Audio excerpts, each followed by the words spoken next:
At the same time, if you continue staying with it, at some point you find out that you're happy not because anything happened. You're happy because you find out there's no because. Just happy. And if you just not do anything, okay, now that's great, I got it.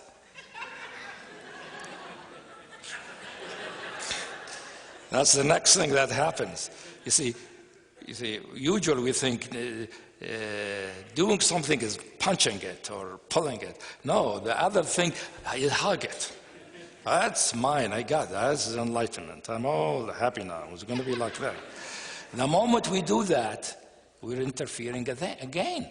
What does that mean? The moment I clutch to it, regardless, I talked about happiness, but it could be peace, could be fulfillment, could be, visited by an angel or whatever it is. The moment we grab onto it, that means I don't believe that is what is here. I believe it's a visitation. I don't want it to go away. And if you believe it's a visitation, you're going to go run out, behind it or run after it. Simple as that. Enlightenment happens when we're 100% convinced there is no need to go anywhere. It is really right here. And you don't need to feel anything special. The special thing will happen as a result of that conversion.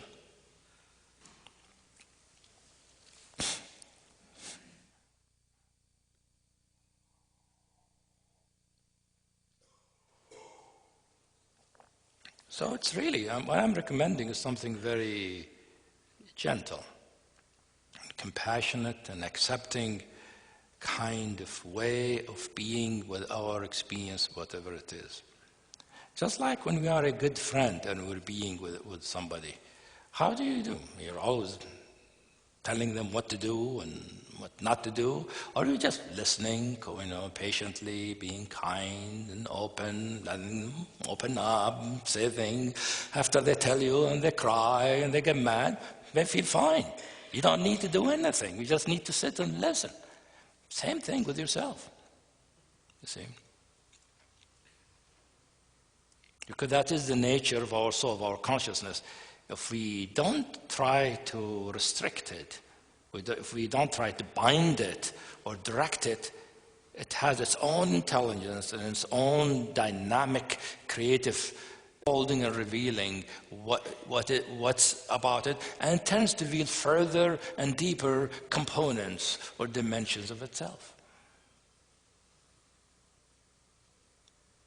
Until finally it will reveal the love, the fulfillment, the peace, the thing that we think we're looking for.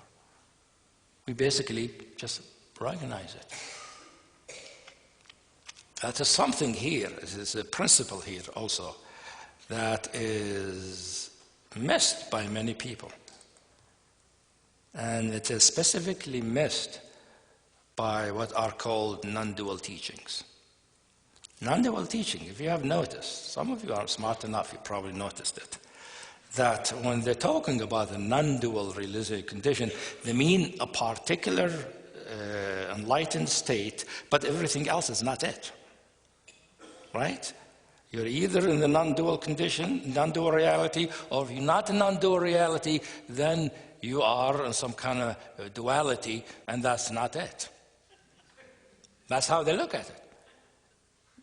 If you read the text, that's how they look at it. And they're trying to get into the non-dual condition, even though they understand that everything that you happen is really part of the non-dual condition. But they see it only, it's part when you're really there in the non-dual condition, where you're seeing everything is part of this underlying ground. When you see it that way, that you recognize everything is included in this non-dual condition. However, if you're not in that state, you're in a state of duality, and let's forget it, let's find the non-dual condition. And there are many methods and techniques that are very smart, that's all, very brilliant, actually, some of them. And many of them are so good, they can't do them. See, They're too smart for me, and it's mentioned usually. They are for the cleverest people, the most intelligent, the most developed, the almost saintly people. So that's why in our work we have developed the method for what I call the ordinary people. Middle range kind of people who don't have to be really smart, really advanced spiritually to be able to practice, which is, well, today I'm just pissed off. I'm not a non-dual, I'm pissed off, you see? And I let myself feel pissed off. It doesn't mean I have to clobber somebody, but I let myself feel it, you see? Clobbering somebody is actually doing something about it. That will be interference, you see? It's obviously interfering with the other person's state, but that's not what I mean. What I mean, you're clobbering somebody so that you don't feel that way anymore.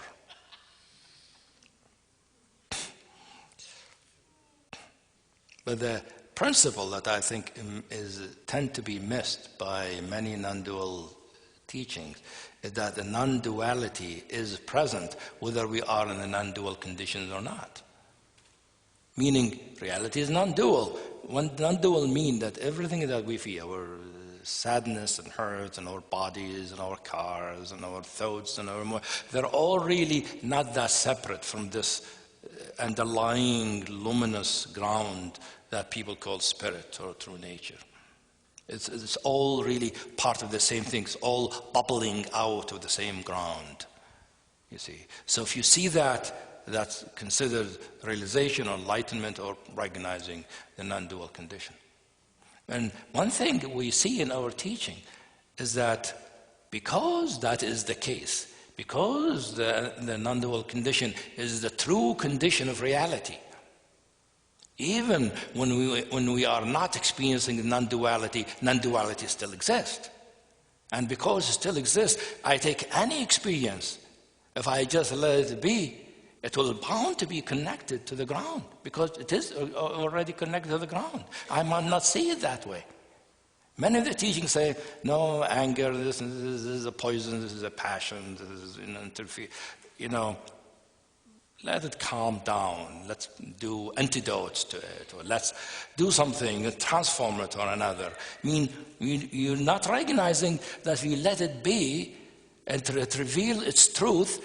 Its truth is directly connected with the underlying ground because of the fact that reality is non-dual.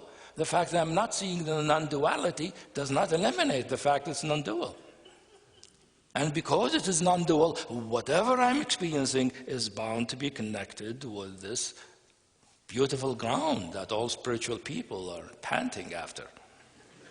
You see?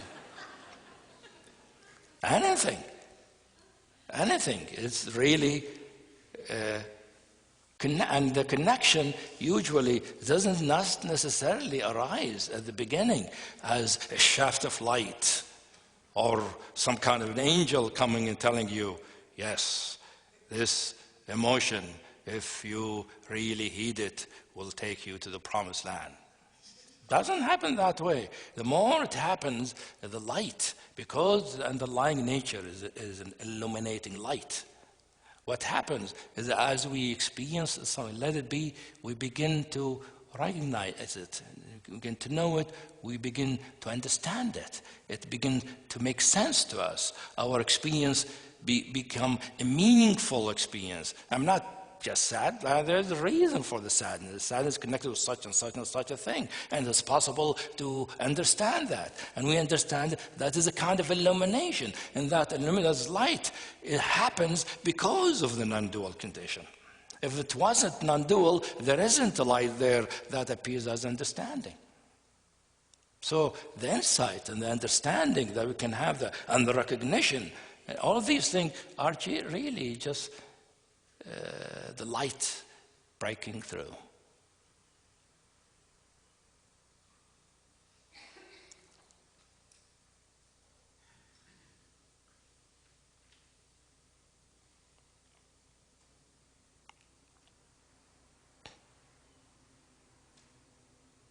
And since reality is really non-dual ultimately, doesn't matter what the experience is.